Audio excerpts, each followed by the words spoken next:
Hey friends, Greg Kappas with GGN back again to continue our series on how do we know God's perfect will for our lives. Last week looked at the fact that Jesus said in John 15 verse 16, "You do not choose me." This week looking at the next part of that phrase, "But I chose you." You know, sometimes we think about election. Selection is election, what I'm talking about today. But sometimes we think about election as if it's trite, like we stand before a refrigerator and say, "Oh, see if I can get some Gatorade or reach and get something to drink here." And election certainly is a lot more important than something trite like getting a drink from a refrigerator. Many of us spend time looking at a refrigerator trying to figure out what's in there. I want to talk today a little bit about God's selection for us. First off, do you realize when he says, "I chose you," he chose us in our salvation justification. That's a legal term. In other words, we have legal placement in Christ with the fact that he's chosen the disciples and chosen us.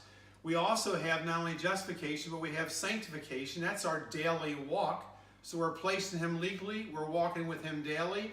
But we also have salvation glorification, salvation justification, salvation sanctification, salvation glorification, which is dealing with our future home, specifically heaven. Also, I want to remind us on a few other things about his choice for us. He chooses us for relationship. Jesus chooses you and me for relationship. He calls us sons. He calls us daughters. And he also calls us friends. Finally, I want to look at the fact of how Jesus chooses us as our parent. Have you ever thought about the fact that we are adopted? We are legal representatives of Christ, not only placed legally in heaven with our salvation justification, but legally owned by Jesus Christ, purchased by his blood, owned through his resurrection power, his death on the cross, and that empty grave, which is beautiful. But also, second, not only adopted, we are eternally loved. He loves us eternally and unconditionally.